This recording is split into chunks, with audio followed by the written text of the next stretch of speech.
My grandpa was a handsome man, God rest his soul. He was a sharp dresser, too.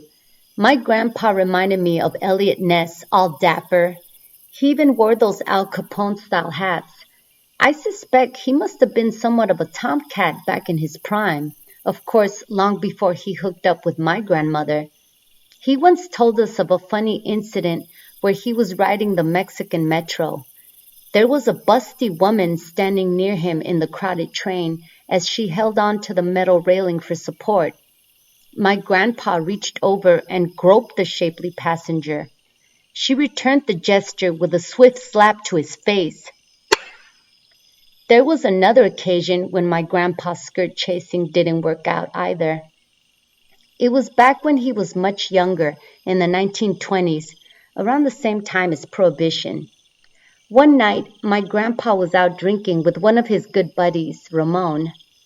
They were hanging out in a bar located in Hidalgo, Mexico. The two amigos chattered in between flights of tequila. The more rounds they had, the more nonsense they spoke. Then they argued when the tab came. As Ramon tried to foist the whole bar tab on Grandpa, my grandpa insisted Ramon pay at least his half. After settling the bar tab, the two friends staggered out of the cantina.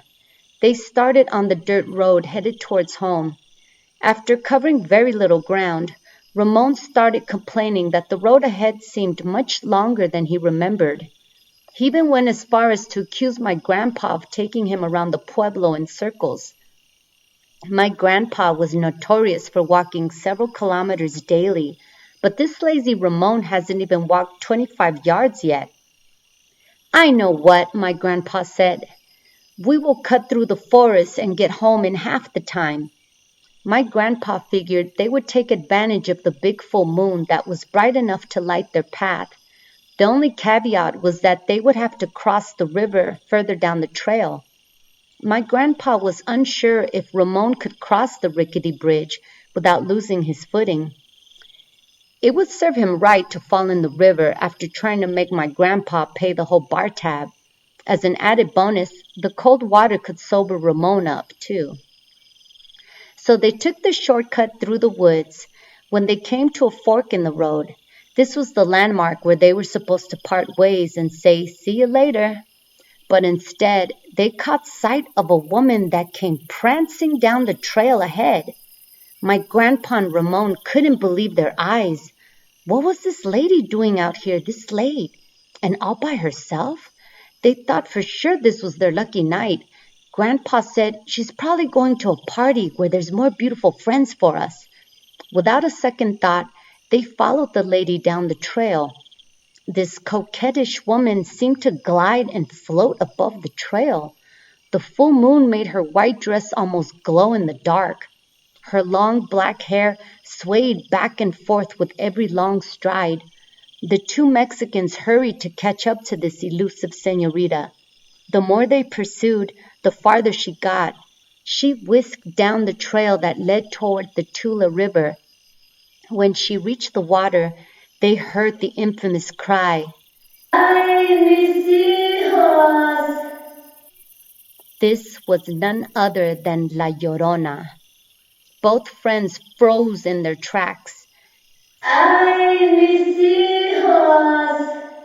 She wailed again as she floated over the riverbank. My grandpa turned white. Ramon nearly shat himself. Nevertheless, the two friends tripped over each other trying to run away. Talk about a buzzkill. I can assure you, Ramon was totally sober now.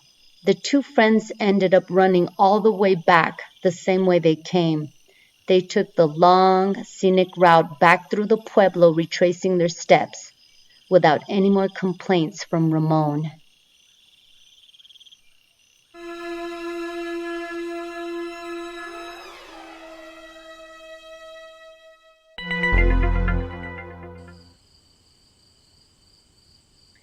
One of my best friends growing up is named Grace. Grace and I met in middle school and were BFFs for many years. We even had our first 2 jobs together when we finished school. Grace had many siblings. The ones closest to our age was her sister Anna and younger brother Paul. One evening, I went to their new apartment in Inglewood to pick up Grace. We were going to hit the town that night, probably to some club. It was my first time at their new place since they had just moved in. But there was nothing new about this place. All the buildings there on Q Street were actually older. When I arrived, her sister Anna was in the living room watching TV. She welcomed me to their new digs. I was like, cool, and I complimented their large living room. As I recalled, their previous apartment was more compact. I then asked Anna if her sister Grace was ready yet. She said, I don't know, and for me to go check on her. Anna pointed me in the direction of Grace's room. She said it was the last bedroom at the end of the hall. From what I could see, it looks like there's 3 bedrooms with every door to the right side of this long, dark corridor. The whole length of the left wall backs up to the next door neighbors. I passed the first door on the right that was shut and just kept clopping away in my heels. The second door halfway down the hall was open. Even though I was walking with my head facing forward, I noticed out of the corner of my eye that Grace's brother Paul was in there. I paused in my tracks and peeked my head in to say hello. Oh, hey there, Paul. I stopped mid-sentence when I realized that there was nobody in that room at all. How can that be? I just saw in my peripheral vision Paul laying on that twin bed. I stood there in the doorway questioning my own sanity. Was I hallucinating? I don't do drugs. I hadn't drank anything that night. Did I imagine such details as Paul lounging on that bed with his arms up in a V and his hands tucked under his head? Did I also imagine he was wearing all black, which, by the way, struck me as odd? I personally think no one has any business laying in bed without proper PJs.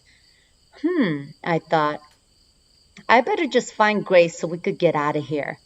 When I finally got to the end of the hall and reached the 3rd bedroom, Grace was indeed in there all dolled up. I mentioned to her what happened. I said, I could have sworn I saw your brother Paul in that room. I started to say hi to him. Grace didn't look one bit surprised. In fact, she asked me to tell her sister Anna what happened. Her response puzzled me, but as I looked down at my watch, my ADD kicked in and I changed focus.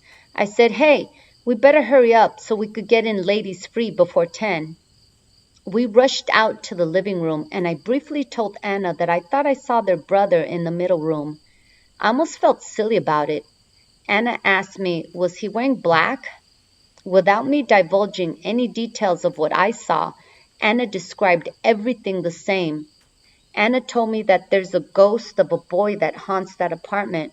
She spoke to the next door neighbors that told her the previous tenants moved out for that reason.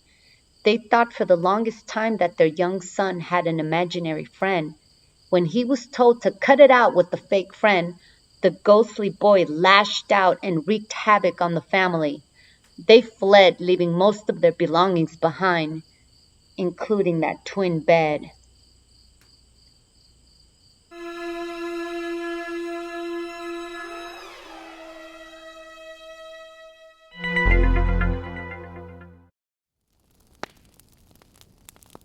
My husband has a lot of cousins.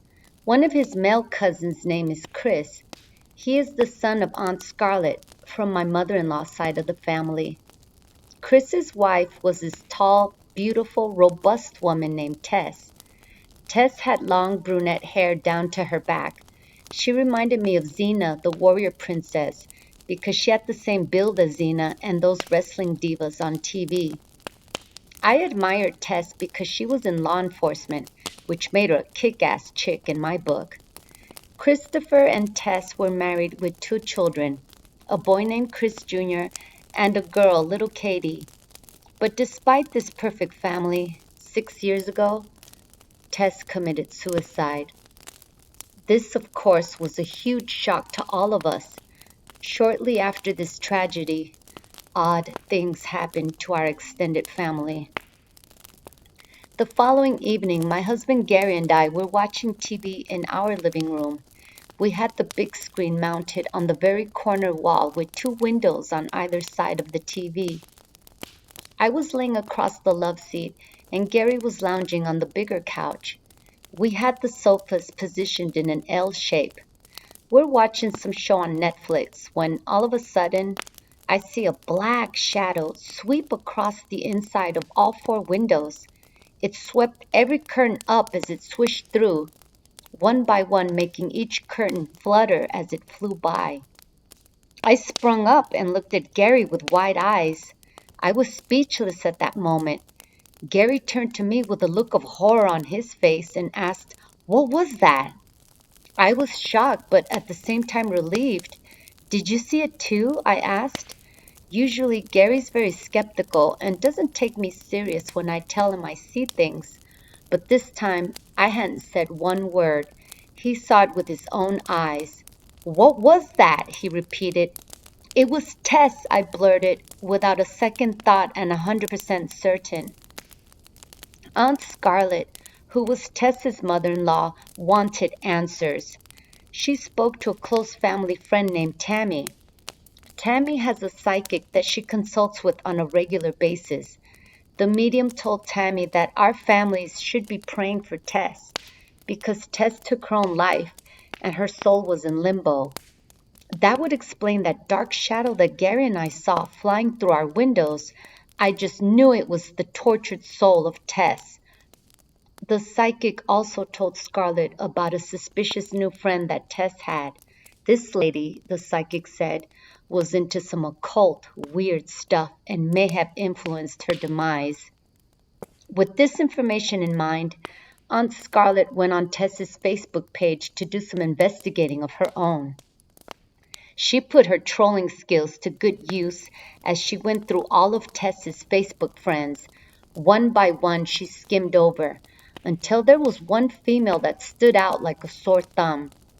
Everyone else Scarlett knew and recognized except this lady, and she had the same initials that the psychic mentioned. When Scarlett clicked on this lady's page, the hair in the back of her neck stood up.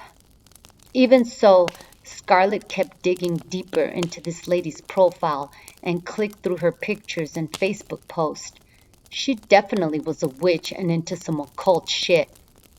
One of her shared posts was of a coven that she belonged to. Scarlett clicked on that page and saw several pictures of the lady gathered with a bunch of ugly women wearing black lipstick.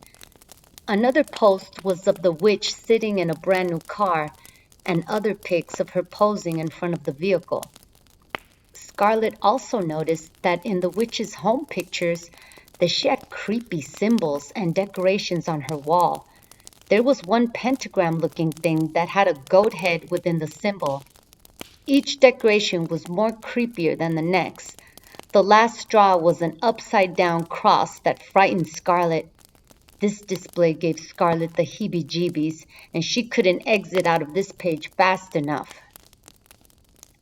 There was yet another layer to this onion. After Tess died, Scarlett did what any good mother would do. She went to her son Chris's house to help him sort through Tess's belongings. When Scarlett was going through Tess's paperwork and mail, Scarlett found some things that raised red flags. She saw suspicious charges on Tess's credit cards. She also found a statement for a loan taken out in Tess's name for a car that Scarlett has never seen before and was certainly not parked in Chris's driveway. Wait a minute. After a closer look, Scarlett realized that the vehicle was the same make and model that she saw the witch posing in. Aunt Scarlett was shook. Apparently, the psychic knew what she was talking about. Now, I don't know if Aunt Scarlett did anything with this information or did any further investigating. What I do know is that Scarlett's family, especially Chris, the widower, had a long string of bad luck thereafter. He had many accidents, broken legs, and injuries that affected his career. Aunt Scarlett and her husband pretty much took custody of their grandchildren, Chris Jr. and Katie. Many nights when Scarlett is putting the children to bed, little Katie tells her that their mommy Tess has been there to visit her children and to tuck them in for the night. Tata for now. Don't forget to subscribe.